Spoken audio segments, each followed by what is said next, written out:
History class 36 इतिहास के पूरे क्लास को हम संक्षिप्त में पढ़ रहे हैं। आज क्लास 36 को पढ़ेंगे। पिछली क्लास में दक्षिण भारत के चालुक्य वंश के तीनों चरण पढ़ चुके थे। इसके अलावा राष्ट्रकूट शासक पल्लव वंश भी पढ़ चुके थे। अब आगे पल्लव वंश के आखिरी शासक अपराजित थे। इन्हीं के सामंत चोल वंश के आदित्य प्रथम ने मार दिया और 500 साल बाद पुनः सत्ता में आ गए चोल वंश वाले। चोल वंश के संस्थापक विजयालय थे, लेकिन यह राजा नहीं बने। इन्होंने सामंत के रूप में ही शासन किया था। इस वंश के पहले राजा थे आदित्य प्रथम। इन्होंने ही पल्लव वंश के आखिरी शासक अपराजित को पराजित किया था।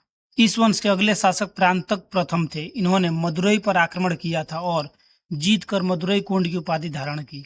मदुरई पांड वंश की राजधानी थी। प्रांतक प्रथम ने ही ऊपर राष्ट्रकूट शासकों पर भी हमला कर दिया था। राष्ट्रकूट शासक ही चालुक्य वंश के ध्वंसावशेष पर आए थे। इस वंश के सबसे योग्य शासक थे कृष्ण द्वितीय। इन्होंने चोल वंश के प्रांतक प्रथम को पराजित कर दिया था। चोल वंश के अगले शासक राजराज आए। इन्होंने सबसे पहले श्रीलंका पर आक्रमण किया और जीत गए। फिर मामुंडी चोल की उपाधि धारण की। इन्होंने एक बृहदेश्वर मंदिर भी बनवाया था तमिलनाडु में। अगले शासक राजेंद्र प्रथम आए। यह चोल वंश के सबसे प्रतापी शासक थे। इन्होंने पूरी तरह से श्रीलंका को जीत लिया था। इनके पहले वाले शासक प्रांतक प्रथम ने भी श्रीलंका जीता था, लेकिन इसकी राजधानी अनुराधापुर को छोड़ दिया था।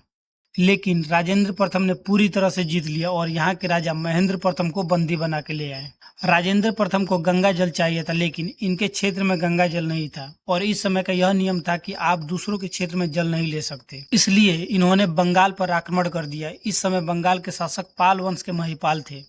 महिपाल पराजित हो गए। उसके बाद राजेंद्र चोल ने गंगा से थोड़ा सा पानी लिया और गंगई चोल की उपाधि धारण की और महिपाल को दोबारा उसका शासन दे दिया और पानी लेकर वापस दक्षिण भारत आ गए।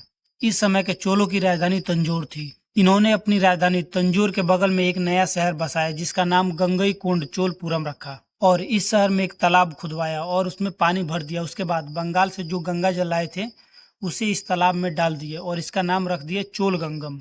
इस समय इंडोनेशिया के राजा शैलेंद्र थे। इनके पास चीन का राजदूत आया था और राजेंद्र चोल की महानता का गुणगान किया था।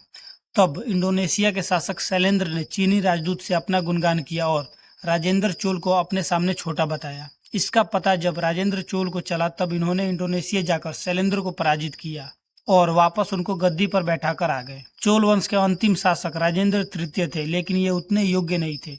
इनके बाद यह वंश धीरे धीरे समाप्त हो गया। आज के क्लास में इतना ही। अब आगे क्लास कल देखेंगे। धन्यवाद।